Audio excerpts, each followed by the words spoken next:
A lot of clients come to me saying, Dina, life from the outside looks good.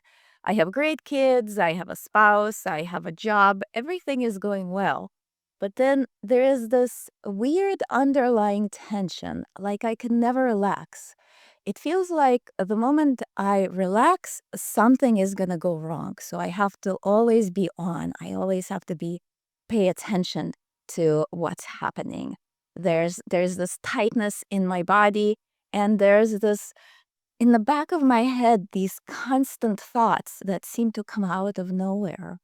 What is it?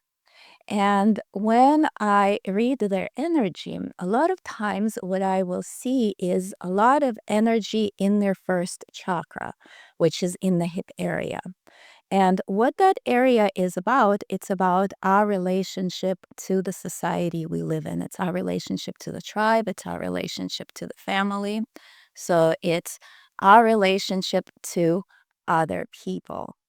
And when I see energy there, I know that we should go and we should explore what has happened in their life or in the life of their family or even in the life of their culture that has caused this heavy energy to settle in their hip area. It can be causing lower back pain, it can be causing tight hip issues, but it's also causing a survival type of anxiety, like a fight or flight anxiety. So, for example, I had a client, Sarah. She was in her mid 50s at the time, and she said to me exactly what I told you. She said, I just can't relax. Everything is fine, but I can't relax. And when I read her energy, I said, I see something very interesting there. I see a small child who is living a good life. They're playing, everything is wonderful, everything is good. And then everything goes wrong. And then I see a group of people in a tight space and they're all screaming. He said, can you share a little bit about the background of your family? What culture do you come from where your parents were born and grandparents were born? And she said, this is fascinating because all my life I've had a dream of being stuck inside of a cattle car, inside of a train cattle car. And then she shared with me that her parents were Holocaust survivors, and they actually experienced that. And they never talked to her about their experience. So it's not like she was an impressionable young child that could have those images stick in her head and then just become a part of her experience. They never really talked about it. And yet it showed up in her dreams. And she said, yeah, just like in the story about the small child that she told me everything was fine and then everything was all hell broke loose. That's exactly how I feel. And that's why I can't relax because somewhere deep inside, that's what it feels like it's going to happen. And I have to pay attention. Otherwise, I'm not going to make it through. And then I had another client. She said, I work hard and I'm learning a lot and I'm putting all my skills to use and I'm doing pretty well, but I can't get out of the cycle of having ends meet at the end of the month. So I'm in abundance in terms of I can pay my bills, but I never have enough. I can never save money. When I read her energy, what I saw in her maternal line specifically, there were always problems with money, yet they were always able to make ends meet. And at the end of the month, they were excited and happy about the fact that, yes, they made it. And that was their pride, that was their joy, and that was their goal. So it's like this goal that she grew up with, that she observed her mom have of just having ends meet and that be enough. That goal got stuck in her energy. And so, of course, she was fulfilling the goal that was in her subconscious, which is to make ends meet. And so she was stuck in that cycle, and we worked together, healing that experience of always not having enough. And in my own case, I always wondered, ever since I was a child, I myself would have this really visceral reaction to historical movies about the Holocaust. Now, I was born in the Soviet Union, and both sets of my grandparents went through World War II. They were not in the Holocaust directly, but culturally, I'm Jewish, and we all know the horrors that have happened at that time. And my grandparents, they never talked to me about that as well. But I noticed every time I saw those old films, or even when I saw movies about the Holocaust, like the Schindler's List, or even Life is Beautiful, if you remember that one, that was a great film. It's like it felt like I was gonna explode from the inside. All I could do was just not break down in tears. And this was kind of embarrassing because nobody else reacted that way. Everybody, of course, they knew that this was not a pleasant thing to watch, and they knew about history, but it just didn't hit them in the same way as it hit me. And I always wondered about that.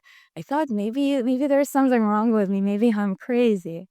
And then as I was studying to be an energy healer, as I was learning about connection with spirit, about ancestral work, I realized that this pain that was being triggered was the pain that was passed down to me through my bloodline, through generations, and not just through the experience of my grandparents, but also through the entire 2,000 years of cultural persecution for the Jewish people.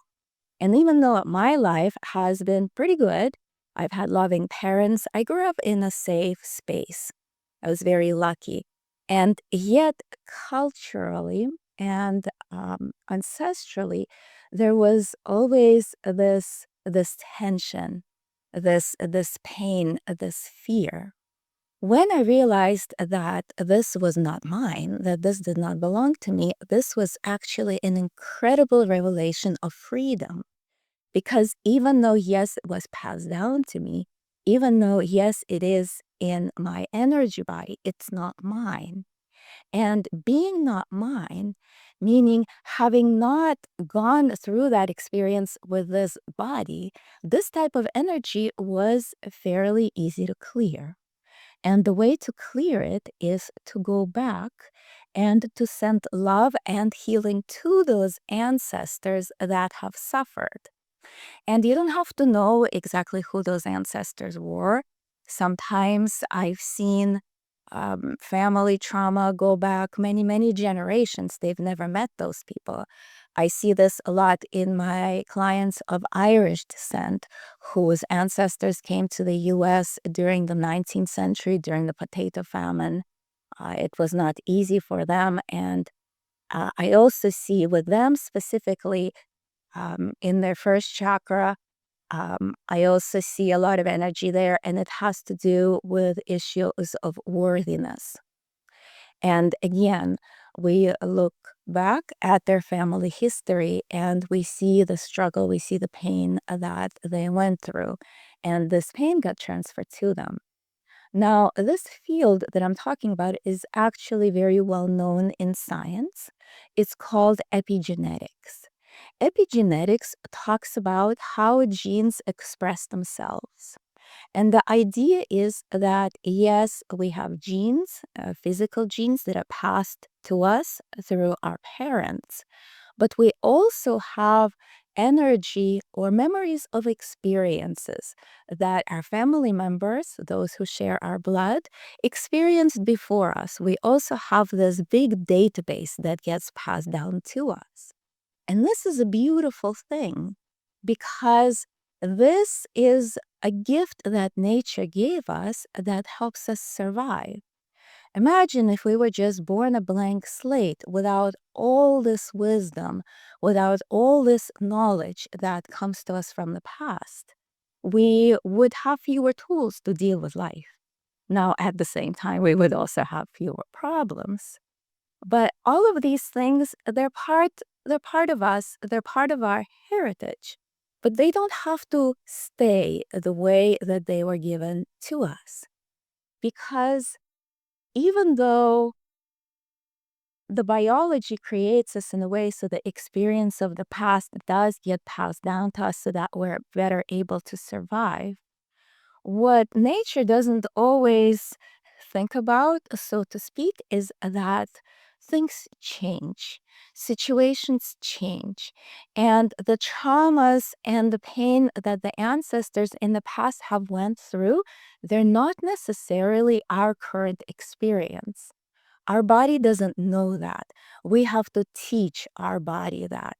And so when we learn about our family history, and not just our immediate family, but also culturally, we can often draw parallels about how we feel and how we react, especially automatically and subconsciously. We can draw a parallel between what happened to our family members, our community members in the past, and how we're feeling today. Many of us now have come with a soul contract, which is an agreement that our soul has made before incarnating into this specific body about things that it's going to do. And one of the big things I see in the contract is the idea and the agreement that we are here to stop the pain. The pain stops with us. So, whatever came before us, even though it got passed down to us through our DNA and is in our blood, we have agreed to stop it. And so that our children and the children of their children don't experience it.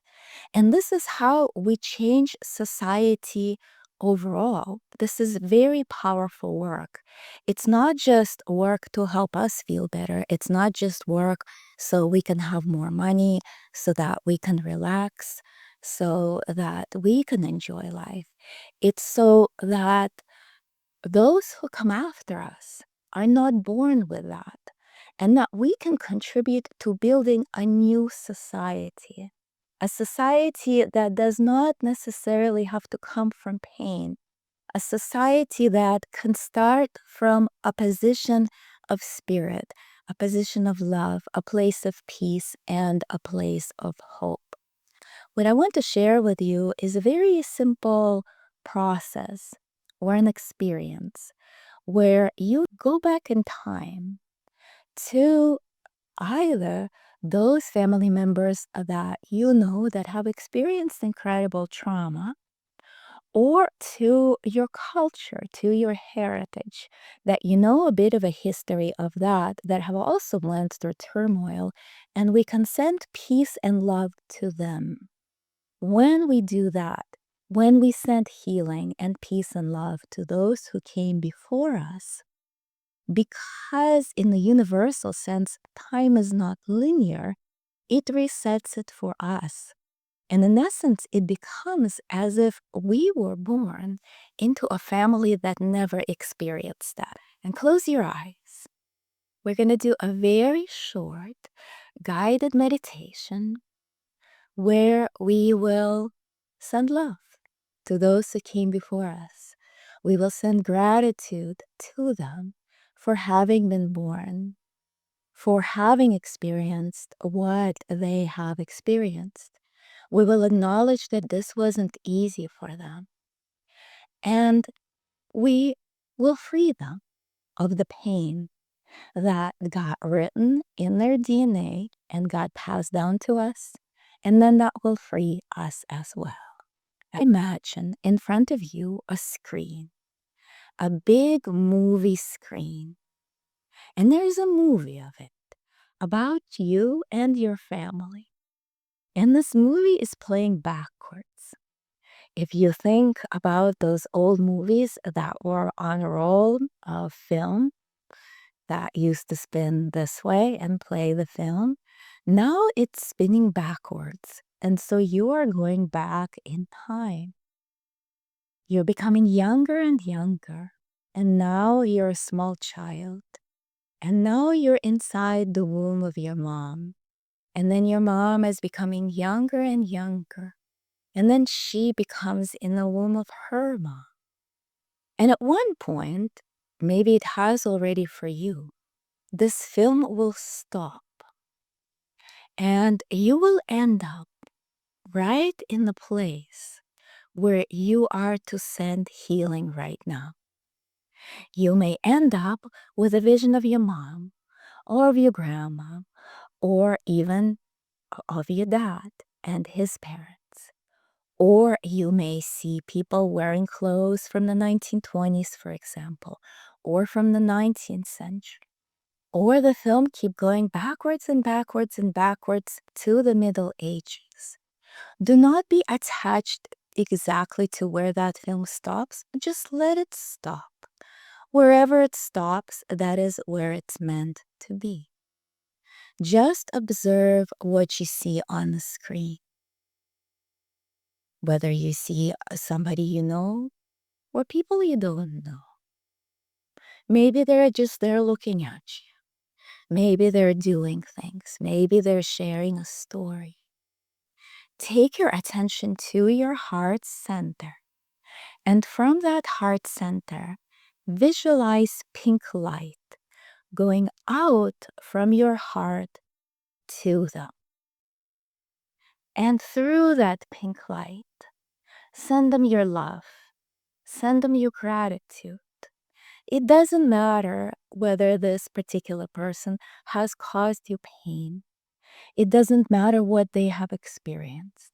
What matters is at this point in time, you are fulfilling your soul contract, which is to free them of the anger, of the pain, of the worry, of the experience that they have went through or that perhaps they have inherited from their bloodline. Send them love. Send them gratitude. And tell them that they are free. They no longer have to suffer. Their spirit guides are with them.